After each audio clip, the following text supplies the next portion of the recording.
Welcome to the Deep Dive. We're your shortcut to getting genuinely well-informed, digging into stacks of sources to pull out what really matters. And today, we're diving into a topic that's got innovators, investors, digital nomads, well, pretty much everyone interested, talking. We're looking at the, surprisingly forward-thinking and, yeah, remarkably appealing landscape of cryptocurrency in Portugal. Our mission for you today is pretty straightforward. We want to help you get up to speed quickly on why Portugal has sort of shot up as this significant hub for crypto enthusiasts and for digital nomads too, right? Anyone really looking at that intersection of digital assets and, well, real world living. We've gathered a curated stack of insights covering Portugal's unique crypto policies, its ecosystem, which seems to be thriving, and how it's like literally changing the game for people and businesses. Now, you hear Portugal called a crypto haven quite a lot. It almost sounds a bit too good to be true sometimes. So from your perspective, what are the actual concrete pillars holding up that claim? Is it genuinely a paradise, or are there, nuances we need to dig into? Yeah, it's definitely more than just hype. Portugal's reputation as a crypto haven, it's built on a pretty intentional foundation. It's a mix of strategic things working together. So firstly, you're seeing widespread and growing adoption of crypto within the country itself. It's not just some niche thing. There's a broader societal openness, I'd say. Secondly, and this is really critical, there's the approach to zero taxation on crypto income. For individuals, that is. Okay, that sounds like the big one. It's a game changer, yeah. And then if you zoom out a bit, Portugal also offers a remarkably straightforward tax residency procedure. That makes it incredibly appealing for digital nomads, even if they're not deep into crypto. So these core elements, they combine to create this environment that's, uniquely attractive if you're dealing with digital assets. It really does stand out globally.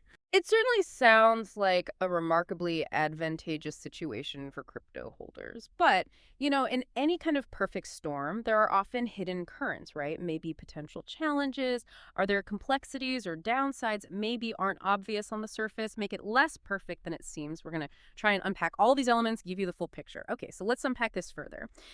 When we say Portugal is crypto friendly, what does that actually mean, like foundationally? What specific policies, or maybe even a lack of policies, are earning it this reputation? It's really interesting how Portugal got here.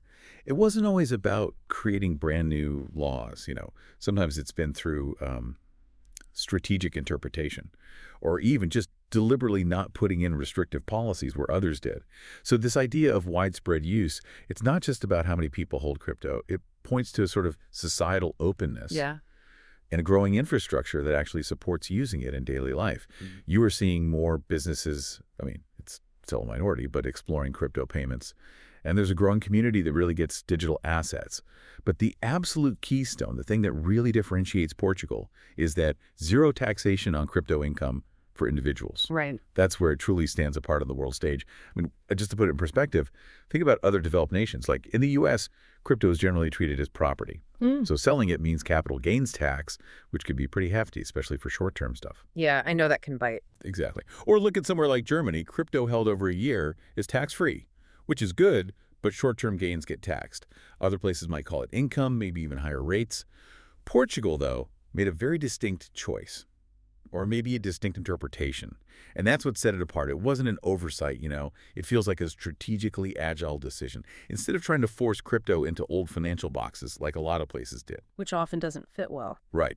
Portugal basically took a more hands-off approach to individual crypto gains. They sort of recognized these assets were new, evolving.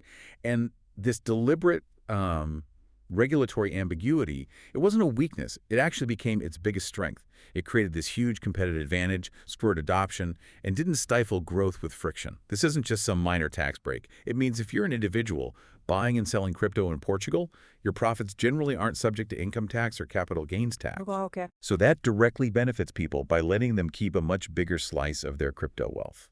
Whether that's from trading, investing, or even using crypto for certain things, it dramatically boosts the effective return on crypto investments and transactions there. Makes it incredibly attractive, if you want to maximize gains. And you mentioned it's not just about the crypto, right? You said Portugal is incredibly appealing for digital nomads generally. Let's dig into that a bit more. How does this broader appeal beyond just the crypto angle really make Portugal a top spot for remote workers? Yeah, the two are definitely deeply connected. And it's fascinating how Portugal has sort of deliberately cultivated this environment that's super accommodating for digital nomads, the digital currency tax approach is a huge part of it for sure.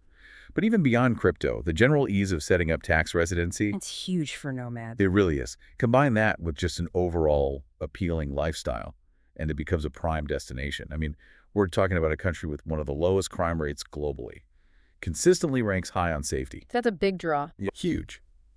And then there's the climate. Pleasant Mediterranean, Atlantic climate, mild winters, sunny summers, good for year-round outdoor living. And critically for remote workers, the cost of living. Okay, it's rising like everywhere, but it's still remarkably inexpensive compared to a lot of Western Europe or North America, especially if you're outside Lisbon or Porto.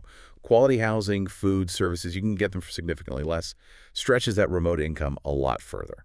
So if you're listening and you're a digital nomad or thinking about it, Portugal should be high on the list, not just for crypto. Absolutely.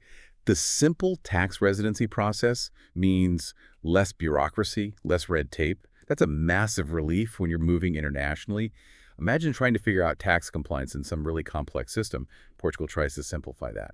And then you layer on the accommodating stance on digital currency taxes. It means your income, whether it's traditional remote work pay or from crypto activities, can be managed in a really tax-efficient way. It creates this holistic appeal, You get the financial perks for your digital stuff, and you get a high quality of life with lower costs in a beautiful, safe, culturally rich place. It's about leveraging both your digital wealth and your lifestyle choices effectively. It gives you more freedom, more financial flexibility.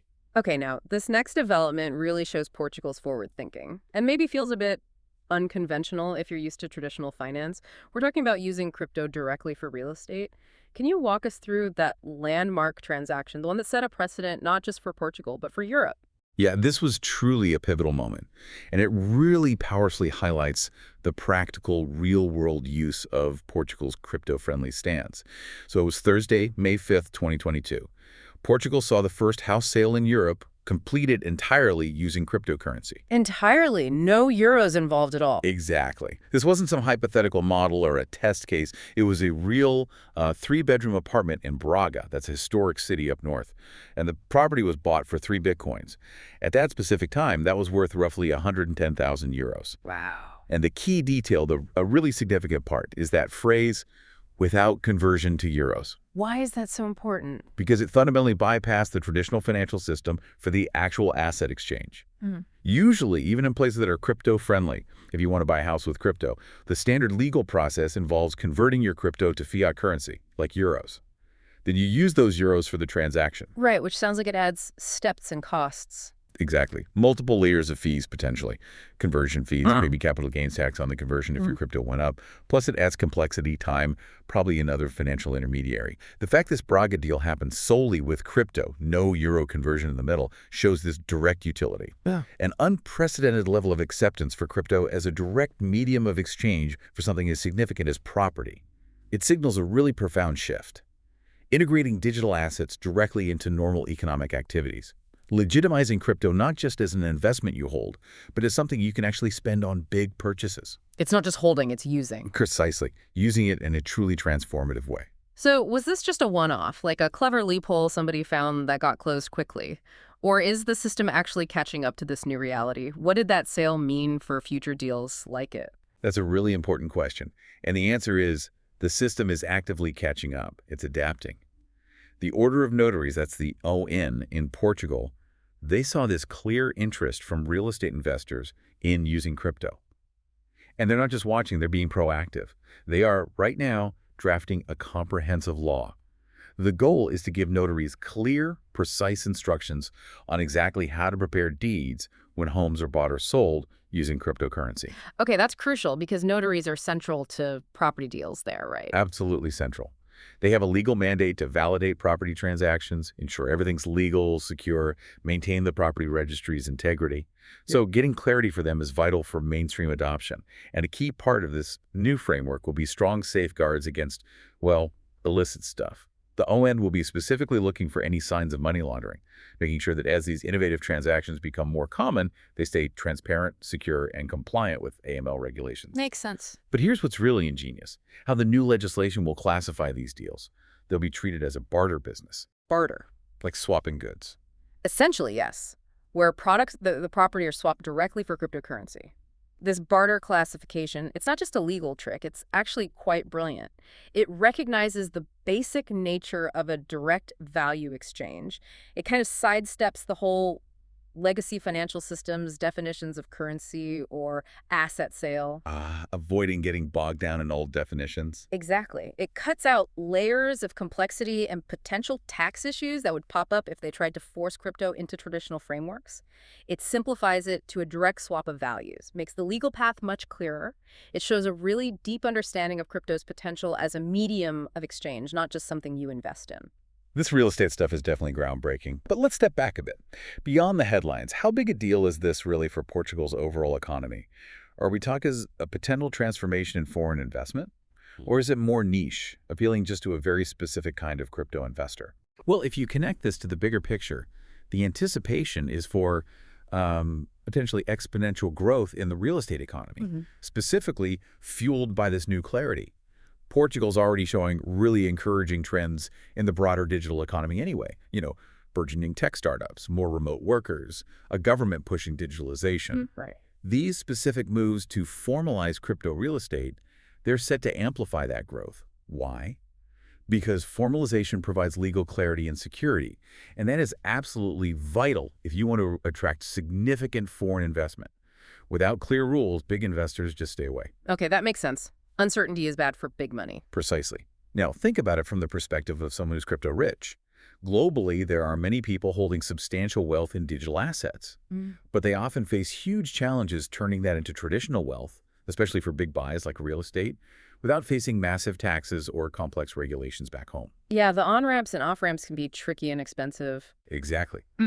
Imagine you've got a lot of Bitcoin or Ether, but buying a house with it means half might vanish in taxes or get tangled in red tape where you live. Portugal's approach removes a lot of those obstacles. By making it legally clear and tax efficient to use crypto directly for property, Portugal becomes incredibly appealing for these people to diversify into tangible assets. So it's not just niche. I don't think so. This could genuinely lead to a significant inflow of capital, not just into real estate, but potentially boosting other sectors too. As these new residents settle in, maybe start businesses, consume local goods and services.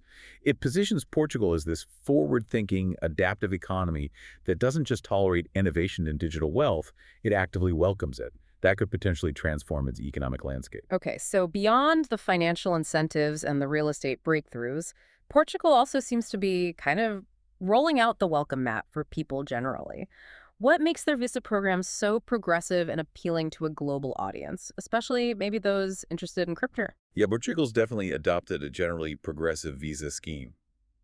It's designed to attract a whole range of global talent, and it feels like a very deliberate strategy. It's not only focused on crypto, but it aims to welcome highly skilled employees, promising startups, entrepreneurs, investors, people looking to establish themselves and contribute to the European economy and culture. It's part of a bigger government plan to boost the economy, diversify the talent pool. And then there's just Portugal itself. Exactly. As we touched on, the inherent appeal is huge. The low crime rates, the great climate, the affordable living costs compared to many other developed nations. These things make it attractive even before you consider the specific financial perks. These factors combined create this ecosystem where not just crypto pros, but digital nomads, talented people from all fields, feel genuinely welcome, supported, and can really integrate. Add in the cultural richness, the welcoming locals, the relaxed pace of life. It fosters a sense of community many expats are looking for. So let's dive into some of those specific pathways for people looking to make Portugal their base. First up, the Golden Visa. How does that system work specifically for non-EU nationals, and maybe how does it cater to crypto investors with significant capital? Right, the Portugal Golden Visa. It started back in 2012. And yeah, it's earned its reputation as one of the world's most attractive visa schemes. For good reason. It's specifically for non-EU nationals. The core benefit. It grants you residence in Portugal. And there's a clear, appealing path to full Portuguese citizenship after just 5 years of holding the visa, assuming you meet some minimum stay requirements. Then during that time? During that residency, you get the right to live, work, and study anywhere in Portugal. And crucially, this means you get the opportunity to tap into those significant tax advantages Portugal offers, especially being crypto-friendly. You can essentially land your wealth and your lifestyle in a very favorable environment. How does it work? What's the mechanism? It's based on making a qualifying investment in the country. Traditionally, this meant things like buying real estate over a certain value, transferring capital to Portuguese banks or companies, or creating jobs. Now, for crypto investors who might have substantial capital in digital assets, but maybe not what you'd call traditional passive income. Right. Their wealth might be structured differently. Exactly. The Golden Visa offers a direct path. They could potentially use their crypto wealth, maybe after carefully liquidating it into fiat, or maybe using it for direct real estate buys, like we discussed, to make those required investments. Like buying property, could investing in a venture capital fund that qualifies, creating a certain number of jobs. It lets them convert their digital wealth into a tangible route for residency and a new life in Europe. Leverages their capital, rather than just relying on a conventional income stream. It's a very attractive option for high net worth individuals in the digital asset space looking for stability and EU access. Okay, and for those with maybe a different financial setup, less focused on large upfront investments, what about the D7 visa, the one often called the passive income visa? Hmm. How might a crypto investor show they're eligible for that one, especially if their income isn't from, say, pensions or rent in the traditional sense? The D7 visa, yeah, it's another very popular and often more accessible alternative for moving to Portugal. And it definitely holds relevance for certain crypto investors too. As you said, it's widely known as the passive income visa. It's designed for non-UE Swiss citizens who want to live in Portugal and can show they have enough regular passive income to support themselves and their family without needing to work in Portugal. Okay, so you need proof of income. Proof of passive income, yes. It allows the visa holder and potentially dependent family members to live there. The key is showing a consistent stream of passive income that meets minimum thresholds set by the government. That's typically linked to the Portuguese minimum wage, currently around €820 a month for the main applicant, plus extra for dependents. The usual criteria mention income from things like pensions, transferable equity-think dividends, bond interest, or real estate rental income. So where does crypto fit in? This is where it gets interesting. The visa doesn't explicitly list, say, crypto staking rewards or DeFi lending interest as qualifying income yet. But a savvy crypto investor might be able to qualify if their crypto activities generate income that, with careful structuring and documentation, could arguably fall under one of those categories. Well, for example, if they used crypto to buy property and now get rental income from it, that clearly fits the real estate income box. That's straightforward. Or if they're involved in activities like staking or liquidity provision in DeFi that generate consistent, predictable rewards. It's possible, with the right legal and accounting advice, these could be presented as income from transferable equity or a similar passive investment source. The emphasis is really on demonstrating consistent, reliable passive income, not active trading profits. And it needs to meet those minimum amounts. So it's not just showing a big crypto balance. No, definitely not. It requires proving a reliable recurring income stream, often needs contracts or solid financial records. But the D7 is a really appealing path for those who've built up that kind of consistent passive income stream, even if it originates in digital assets. And just like the Golden Visa, after 5 years of residency under D7, you're also eligible to apply for Portuguese citizenship. Okay, so we've got ways to establish residency with the Golden Visa and D7. But once you're officially a resident, for crypto traders and investors, there's this other really impactful program, the non-habitual tax system, or NHR. Can you walk us through how that specifically benefits someone in the crypto world? Right, the NHR program, it's incredibly significant for crypto folks who are new to Portugal. It's specifically designed for individuals who have not been tax residents in Portugal for the previous 5 years. And this program offers some really attractive tax benefits for a pretty substantial period, 10 years, that gives long-term predictability. 10 years is significant. It is. And the key benefit, what makes it especially appealing to the crypto community, is that under NHR, qualifying individuals may be able to tax-free convert their own Bitcoin gains or other crypto gains within Portugal. Okay, tax-free convert gains. That sounds crucial. It's a crucial distinction and a powerful incentive. Now, while the general tax rules already make individual crypto sales tax-free for people not doing it as a business, the NHR system can provide extra clarity and certainty for new residents, especially if they're dealing with significant gains. For instance, if you're maybe a professional crypto trader, or your activities might look like a business in other countries, NHR could still offer substantial advantages. Under NHR, many types of foreign-sourced income like dividends, interest, certain capital gains can be exempt from Portuguese tax for those 10 years, as long as they might be taxed in the source country under tax treaties. And for crypto specifically? More critically for this discussion, it means profits from selling cryptocurrencies are effectively exempt from personal income tax during that NHR period, provided the conditions are met and, again, it's not deemed a professional or business activity carried out in Portugal. So for a crypto investor planning their move, understanding NHR status is really vital. It can massively impact their overall tax bill and how they realize their digital asset gains. It essentially lets them bring substantial crypto wealth into this favorable tax environment for a decade, allows them to realize profits without the huge tax burdens they might face elsewhere. It's a powerful magnet for wealth relocation. Oh, this brings us right to what many see as the absolute bedrock of Portugal's crypto appeal, the taxation rules themselves. What's the fundamental policy here that underpins all this? And how does it manage to be so uniquely favorable, especially for individuals? This really is the cornerstone, the source of that crypto haven status for individuals. Yeah. And the fundamental policy comes from a very specific notice, issued by the Portuguese tax authorities way back in 2016. 2016, that's quite a while ago in crypto terms. It is. And what's absolutely crucial is that this notice is still in force today. It's not some recent, possibly fleeting policy. It's been the consistent, established stance for years now. And its core statement is simple, but incredibly powerful. Portugal is one of the very few countries in Europe where transactions involving cryptocurrencies are not subject to taxation for individuals under most typical circumstances. How did they arrive at that? What was the rationale? It's fascinating, and it really sets Portugal apart. The Portuguese tax office essentially decided that cryptocurrencies don't fit neatly into their existing categories.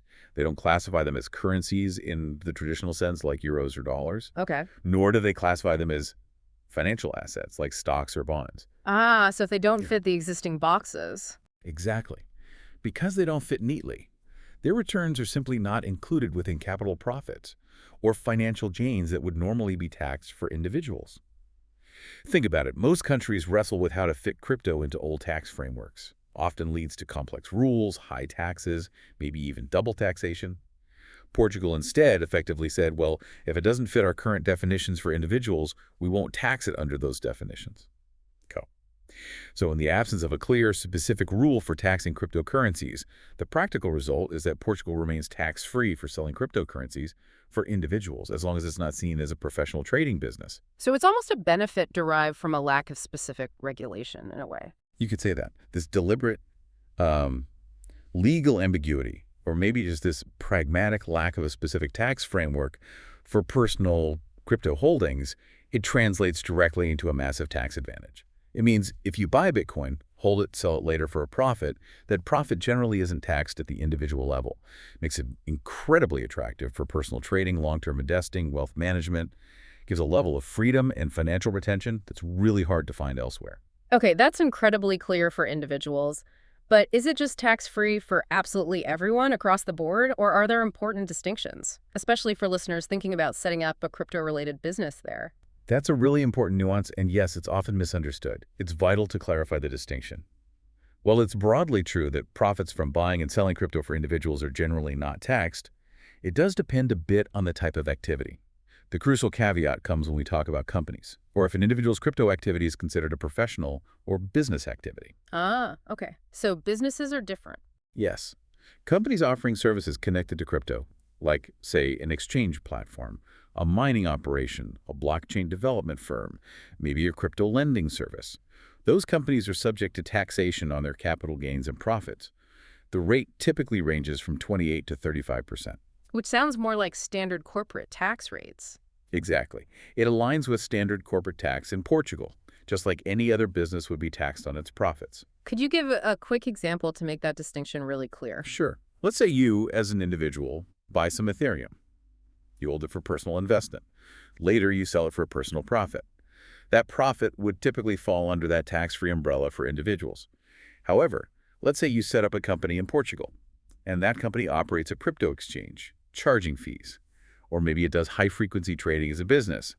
Then the profits generated by that company from its gains and its service fees would be subject to that 28% to 35% corporate tax rate.